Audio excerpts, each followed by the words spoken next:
Have you ever opened your phone to just check something, and then 45 minutes later you're left exhausted, overstimulated, and somehow questioning your whole entire life? Yeah, me too. And I want to talk about that, and how I slowly found my way back to myself, without needing to disappear from the internet entirely. Welcome back to Creating from Space. I make videos about mindfulness and meditation. Social media isn't meant to be neutral.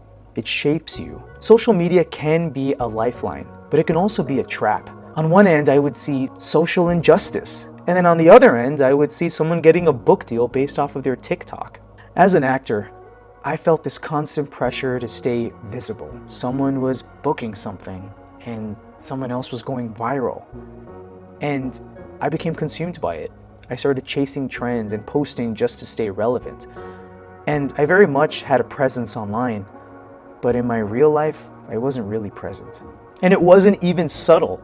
I watched myself ignoring time app limits, compulsively reopening the app seconds after I would close them, all the while telling myself I am in control.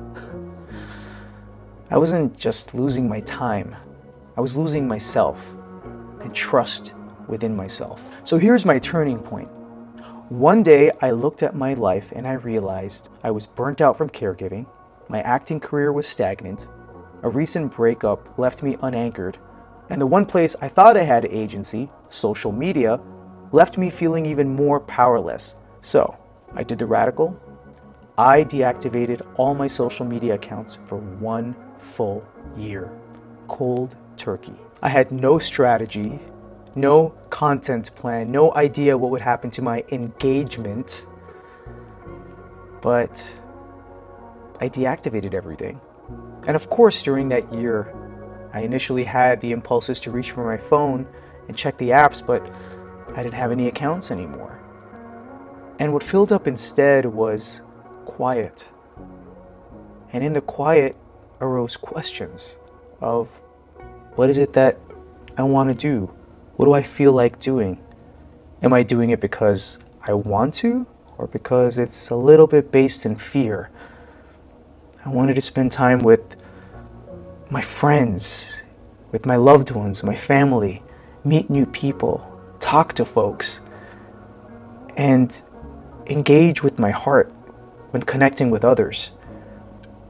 And when that year came to an end, those became the parameters and the foundations for how I basically got back in touch with social media and how I like to re-engage and engage with others using those parameters from the foundation of that 1 year away. So if you don't happen to have a year, here is a very useful tool for you today called the social media presence. Now, mindfulness isn't just about deep breaths and candles. It's about intention. It's about how you choose to engage with something. So when you're engaging with social media, I'll tell you what I do. I ask myself these questions. First is it honest?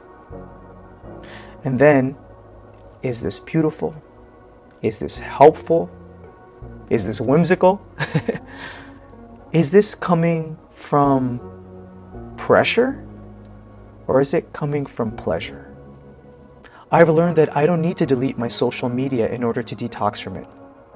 All I need to do is return back to my center. Whether that means a pause, a breath, a check-in with my body, or just a moment of silence before reaching for my phone. So let's talk about how to start, some practicalities and some boundaries that are healthy. Number 1, turn off all notifications for all social media apps. I know this is difficult, but for me, my mental health and my quality of life is the most important thing to me. So when I did that, it absolutely and 100% changed my life. You have to do that for yourself. No one will do that for you. Number 2, as soon as you feel a little bit of a twinge of uneasiness, comparison, or even a little off, log off. Number 3, data is just used for data and information and has no qualitative value on my self-worth or my validation. Sometimes when I write a post, I'll sit on it for a day or two. And when I come back to it, I'll ask myself, if this still feels real, it can go out. But if it feels heavy or performative, then it doesn't have to. I also remind myself that if it's not grounded, then it can stay. And if it's not present, then it can wait. So why is this important, and who is this for? This isn't just about mindfulness. It's about reclaiming your agency. Whether you are a founder, an artist, an entrepreneur, a caregiver, or simply someone who's overstimulated by so much on their minds, this practice is for you. Because how you do one thing is how you do everything.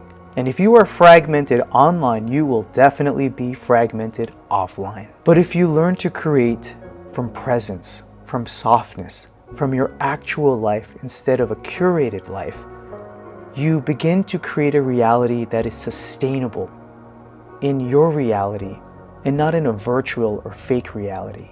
And if you are ready to create a life from silence, from that space within, then I've got something pretty beautiful in the pipelines. It's a wonderful course built from the inside out for those who are ready and committed to really doing the work and putting in the time to create a quality of life that is worth living. But for now, just focus on these tools. They will be there. And let me know in the comments, how is it that you engage with social media? Do you feel that tug from the inside? What are some things that you have found helpful? What are things that you have found that has taken your presence and your mindfulness away while engaging? Is this something that you can commit to yourself? And of course, if you find this helpful, be sure to subscribe. There are a lot more videos from where this came from.